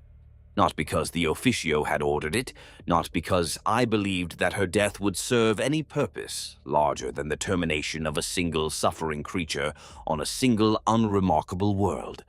I was going to kill her because she was in pain, because the body she had been given would not let her die on her own terms, and because every day she continued to exist was another day of feeding on people who had done nothing to deserve it, and another day of remembering who she had been while trapped inside something that bore no resemblance to that person. I could not dismantle Protocol Meridian. I could not expose it, report it, or bring it to the attention of anyone with the authority or the inclination to shut it down. The Officio had spent generations insulating this program from exactly that kind of interference, and a single Vindicare operative with a data store full of stolen records was not going to dismantle what an entire institutional apparatus had successfully buried. What I could do was give one person an ending, one clean death delivered with the only skill I possessed. It was not justice. It was not mercy, not really. It was the smallest possible gesture of recognition that Esilt Drenek had once been a person and deserved to stop being what she had become. I did not have to track her. She came to me. On the night after my decision, I was in my concealment position on the ridge overlooking the collapsed mine entrance, running through ammunition checks and reviewing the topographical data for optimal firing positions, when my thermal scanner registered movement at the edge of its range. Something large was approaching from the north, moving along the surface rather than through the tunnels, and it was moving slowly, deliberately. The thermal signature was diffuse, spread across a body mass that my scanner estimated at 3 to 4 times standard human, and it was heading directly for my position with the kind of purposeful navigation that ruled out coincidence. She had been watching me, probably since shortly after our first encounter, when her wounds were healing and her body was rebuilding itself in the deeper chambers. The Maerorus regenerative cycles did not require her presence at the wound site. New tissue grew with or without her conscious attention, which had left her free to extend her sensory range through the network of organic growth that lined the laboratory's lower chambers. From there, she could have monitored anything within several kilometers of the mine: my concealment position, my movement patterns, my breathing. A Callidus operative, even one transformed beyond recognition, would retain the instinct for surveillance, for counterintelligence, for knowing where the threats were and how they operated. And now she was walking toward me at a pace that was unmistakably non-aggressive. I raised my rifle and tracked her through the scope as she crossed the broken ground of the extraction zone. She was smaller than the last time I had seen her.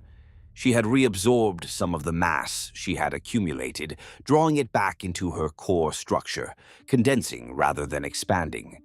The armored integument was dull in the starlight, the additional limbs tucked tight against her flanks. She moved with a fluid, careful gait, picking her way between the rocks with a precision that seemed designed to demonstrate control, to show me that she could move without threat, that she was choosing not to be dangerous. She stopped 50 meters from my position, close enough to see clearly through the scope, far enough to give me time to fire if she charged. She stood there for a long moment, all 6 eyes fixed on my concealment point with an accuracy that told me she could see me as clearly as I could see her. The face was still there, still human, still weeping. Then she placed something on the ground, a small metallic object that caught the faint starlight, and she backed away. Slowly. 20 meters. 30. 50. She settled into a seated position on a flat rock, cross-legged, her transformed body folded into a posture that was almost meditative, and she closed all 6 of her eyes. I waited an hour before I moved. The object was where she had left it, resting on the flat stone surface of the extraction zone floor. I approached the object.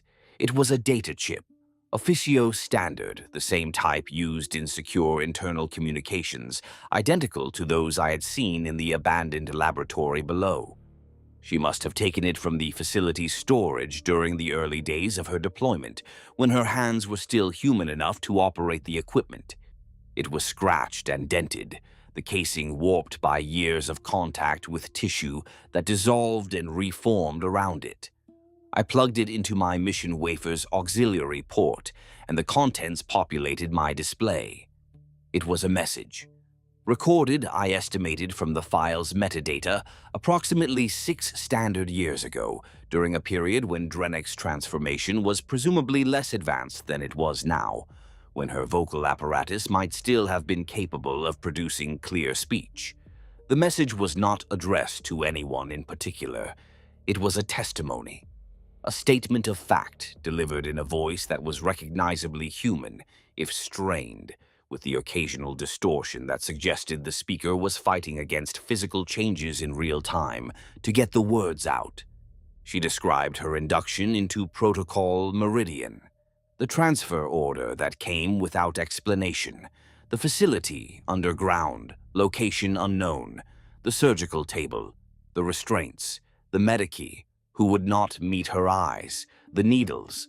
The compound entering her bloodstream, cold at first, then hot, then something beyond temperature entirely, a sensation that did not have a name because human bodies were not designed to feel it. She described the first hours of transformation, the sound of her own bones breaking and reforming, the feeling of new organs growing inside her chest cavity, pushing against her lungs, her heart, making room for themselves with the blind, mechanical persistence of roots splitting rock. The moment when she realized that the screaming she could hear was her own. And the moment after that when the screaming stopped. But the pain did not, because her vocal cords had been restructured and she no longer had the anatomy to produce the sound.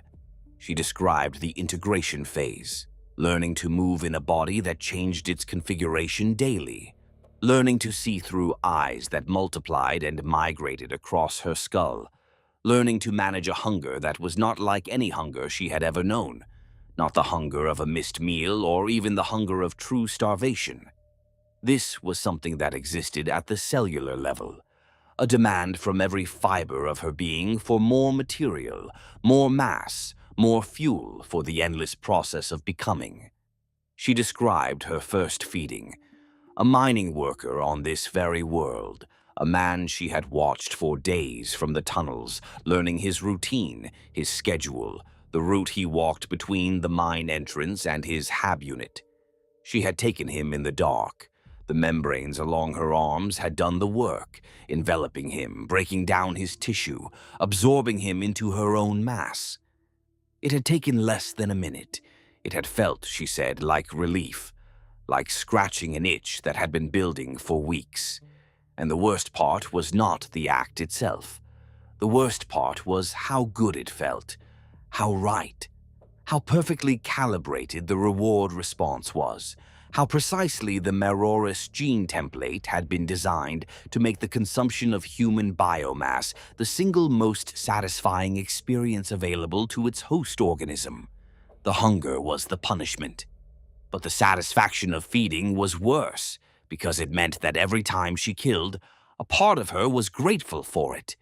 The message continued for approximately 40 minutes. She described her years on Morhegg, the feeding cycles, the transformations, the slow, grinding erosion of everything she had been under the relentless pressure of what she was becoming.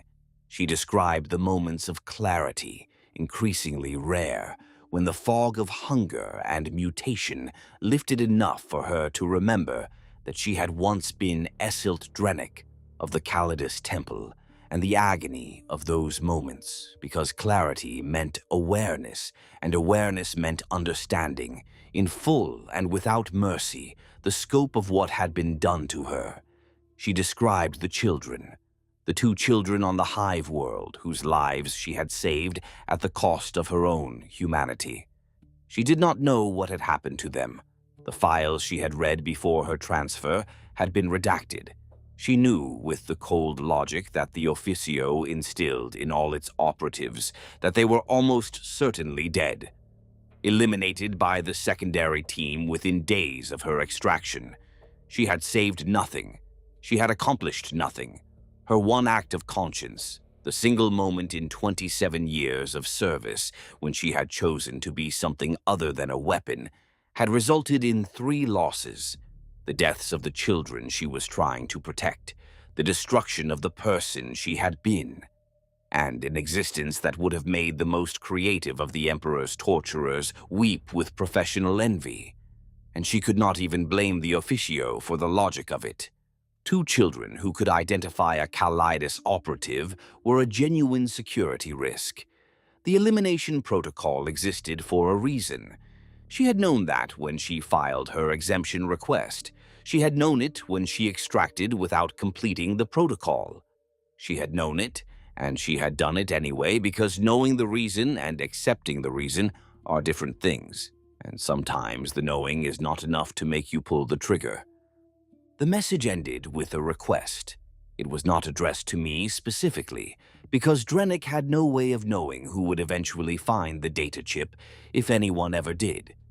But it was addressed to someone like me, someone from the temples, someone who carried a weapon and knew how to use it. The request was simple: kill me. Not out of mercy, not out of compassion. Kill me because I am consuming innocent people, and I cannot stop. Kill me because the thing that the Officio made me is a danger to everyone on this world and every world I might reach. Kill me because I am a thing that was built to destroy, and the only person who can stop me is someone willing to aim at a target that looks back at them with human eyes and begs. She said this last part very quietly, her voice barely audible over the distortion, and then the recording ended. I removed the data chip from my wafer, placed it in my equipment case, and loaded my rifle. The creature that had been Esilt Drennick was still seated on the flat rock 50 meters from my position, her eyes closed, her respiration deep and slow. She had given me the data chip, and she had given me a clean angle of approach, and she had given me her eyes closed because she knew, as I knew, that the eyes were the hardest part. The weeping, the grief, the residual humanity that lived in those 6 mismatched orbs. She was removing the obstacle, making it easier for me. Even now, even after everything, the Callidus training held. She was managing the operation, ensuring the objective was achieved, removing variables. I took the shot. The necrotizing round entered through the cranial plate at a shallow downward angle, passed through the remnants of the original brain case, and detonated in the upper mass of the creature's central nervous system. The compound ignited. I fired again, 3 more rounds in rapid succession, targeting the secondary neural clusters that the Maerorus physiology generates along the spinal axis. Each round detonated, and each detonation spread the necrotizing catalyst through the surrounding tissue, and I watched through my scope as the cascade reaction consumed the creature from the inside out. It took 8 minutes. The body did not thrash. It did not scream. It did not attempt to regenerate, or flee, or fight. It sat on the rock, and it burned from within, the armored integument cracking and splitting as the tissue beneath it broke down, the additional limbs going slack and then crumbling, the torso collapsing inward as the organs dissolved. The face was the last thing to go. It remained intact, or nearly so, as the rest of the body disintegrated around it, and in the final moments before the necrotizing compound reached the remaining facial tissue, I saw something change in the expression. The lines of the mouth softened. The weeping stopped. The muscles around the eyes, the ones that produce expressions of pain and distress and grief, relaxed. And for a fraction of a second, the face of Esilt Drennick looked peaceful. Then the compound took it, and there was nothing left but ash and residue and the faint chemical smell of the catalyst burning itself out. I sat on the ridge for a long time after that. The wind carried the smell of the necrotizing compound across the broken ground of the extraction zone, thin and acrid against the mineral dust. My rifle was still warm across my knees. Where the creature had been, there was now only a dark stain on the stone, already cooling under Morhegg's starless sky. I thought about the data store in my equipment case containing the records of the program that had unmade her. 300 operatives processed, hundreds more rendered down to bone slurry during the failures of the early decades. Some still out there, scattered across the Imperium on backwater worlds, still alive, still feeding, still remembering. And I had the only surviving copy of the documentation that proved their existence. I thought about the ship in orbit, the second asset, the shadow operative who had been watching me throughout this mission, recording my actions, analyzing my decisions, feeding data back to the Officio's assessment apparatus. I thought about what my actions on Morhegg would look like in a tribunal report. Operative accessed sealed files in violation of classification protocols. Operative delayed engagement with primary target. Operative recovered unauthorized data from an Officio facility. Operative engaged target and confirmed kill, but operational timeline exceeded parameters by factor of 3. Assessment. Operative demonstrates compromised obedience. Disciplinary action recommended. I knew what disciplinary action meant now. I had read the files. I had seen the footage. I had held the data chip that a woman recorded while her body was still changing, while she could still form words, while there was still enough of her left to make a request of the darkness. I knew exactly what was waiting for me in the clinical euphemism of disciplinary action recommended. And I knew with the certainty that comes from understanding the machine you are a part of, that there was nothing I could do to prevent it. The Officio had not sent me to Morhegg to kill a Maerorus organism. They had sent me to see if I could be trusted to kill one without asking why it existed. I had asked why. I had opened the files. I had hesitated.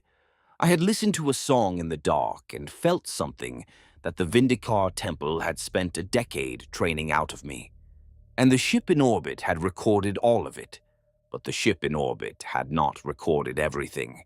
Before I went to the extraction point, I went back to the facility one last time.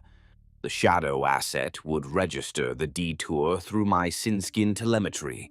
My biometrics would show a return to the underground chambers. There was nothing I could do about that. But the facility itself was constructed for secrecy. Its rockcrete shielding blocked active surveillance, and the cogitator banks operated on closed circuits that did not broadcast. Whatever I did inside would register only as a 30-minute absence from the surface monitoring grid. The Officio would interpret it as a final verification sweep, standard procedure for an operative confirming mission completion. They would not be wrong about the procedure. They would only be wrong about what I was verifying. The ventilation duct was narrow and familiar now, the tally marks in the metal visible in the low light of my ocular implants. 5 marks from the operatives before me. I added a 6th. Then I descended to the laboratory. I opened the cogitator bank that contained the Protocol Meridian archive and inserted a copy of Drennick's data chip recording into the storage matrix, buried within the existing file structure. The encryption used a cipher key that only a Vindicare cortical implant could decode. Operative number 9 would find it. Or number 10. Or the one after that. The Officio would keep sending them because the Officio's appetite for data was as relentless and as inhuman as the hunger it had engineered into its Maerorus subjects. And eventually one of them would find Drennick's testimony. They would hear her voice asking for the one thing no one had been able to give her. Perhaps that operative would make a different choice than I had made. Or perhaps they would make the same choice, and the chain would continue, each link forged from the same metal, each one carrying the same flaw. It did not matter. What mattered was that Esilt Drennick's voice would outlast her body, that her testimony would persist in the dark beneath Morhegg's surface, waiting, patient, as permanent as the rock that contained it. The Officio could confiscate my data store. They could strip the cortical implant from my skull. They could take apart everything I was and rebuild it into something that fed on miners in the dark. But they could not unrecord what Drennick had recorded, and they could not unhide what I had hidden, because they did not know it was there. I left the facility, emerged onto the surface, and walked to my extraction point in the pre-dawn darkness. The mineral dust of the extraction zone crunched under my boots. The thin wind carried the smell of nothing at all, just rock and distance and the particular emptiness of a world that had been stripped of everything valuable and left with the scars. I reached the extraction point and activated my retrieval beacon. The Officio's protocol for mission completion was standard. Activate the beacon, wait at the designated coordinates, and a shuttle would be dispatched from whatever asset was in system to collect you. Simple, clean, efficient. I activated the beacon and I waited. The shuttle came within the hour.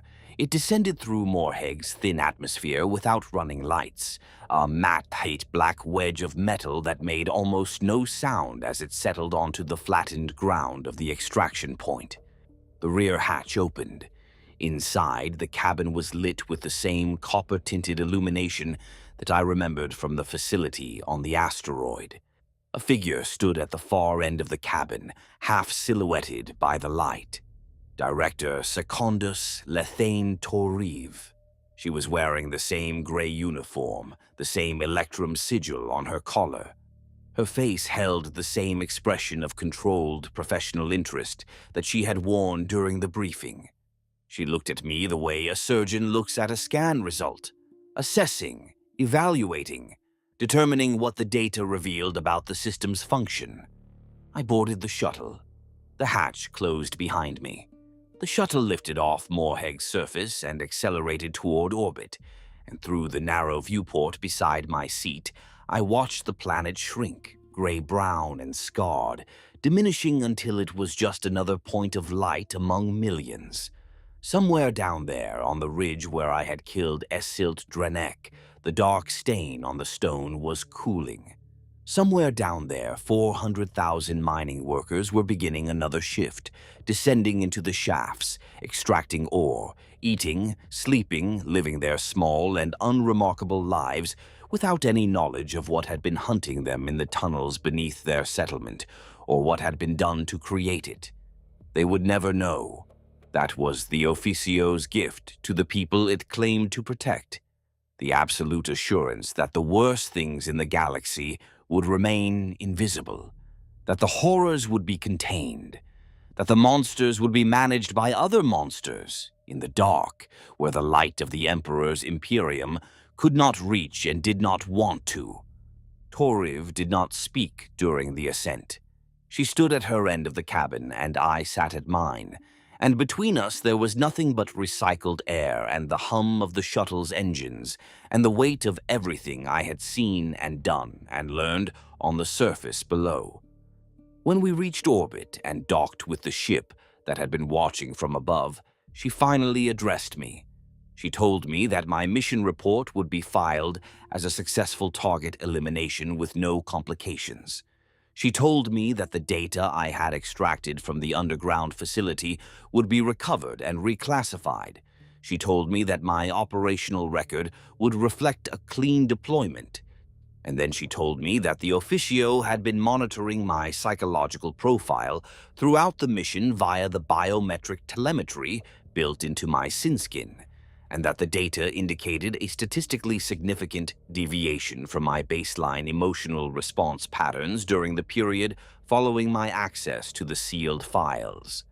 The deviation, she said, was within the range that the behavioral assessment models classified as conscience emergence, a technical term, clinical, precise, the kind of language the Officio used to describe the moment when a weapon stopped being a weapon and started being a person, the kind of language they used when they were preparing a file for the tribunal. I asked her, and this was the only question I asked during the entire debriefing, what happened to operatives who exhibited conscience emergence? She looked at me for a long moment. Her expression did not change. Her eyes did not waver. She was, in that moment, the purest product of the Officio Assassinorum I had ever encountered, a human being who had refined herself into an instrument of institutional will so thoroughly that there was no gap between the person and the function, no space where doubt or sympathy or hesitation could take root.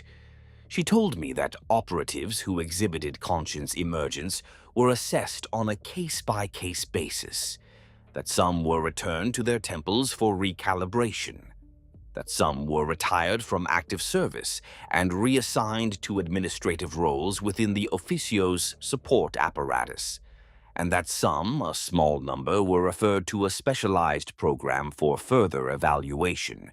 She did not name the program. She did not need to. The word hung in the recycled air between us, unspoken but present, as heavy and as cold as the compound that had once been injected into the spine of a woman who had refused to kill 2 children. Meridian. I am recording this account in the transit berth of the ship that is carrying me to my further evaluation. The viewport is sealed. The door is locked. My equipment has been confiscated, including the data store and the data chip that Esilt Drenek had carried for 6 years in a body that was no longer her own.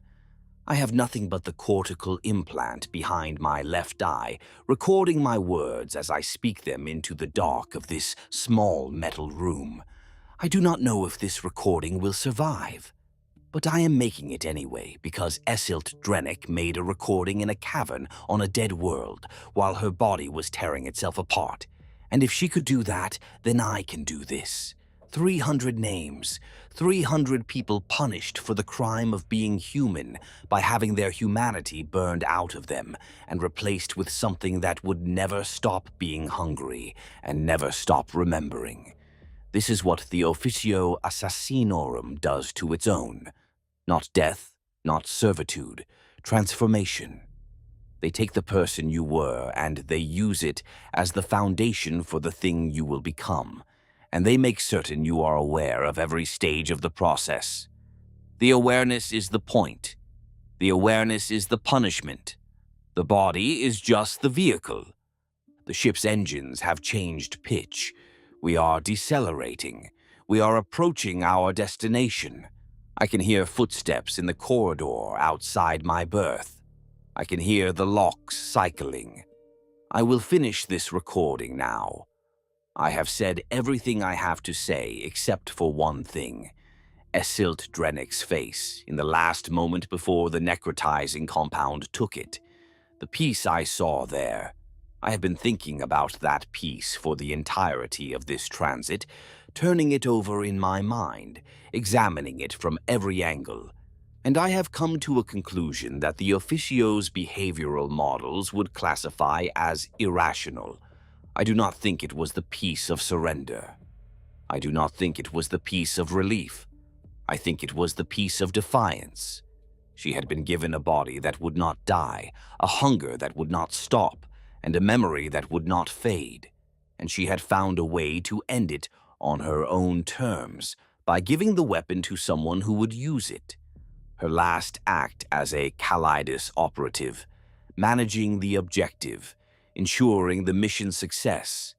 She died as herself, not as the thing they made her. The door is opening. There is light in the corridor, copper-tinted, humming at a frequency I recognize. I remember the temple,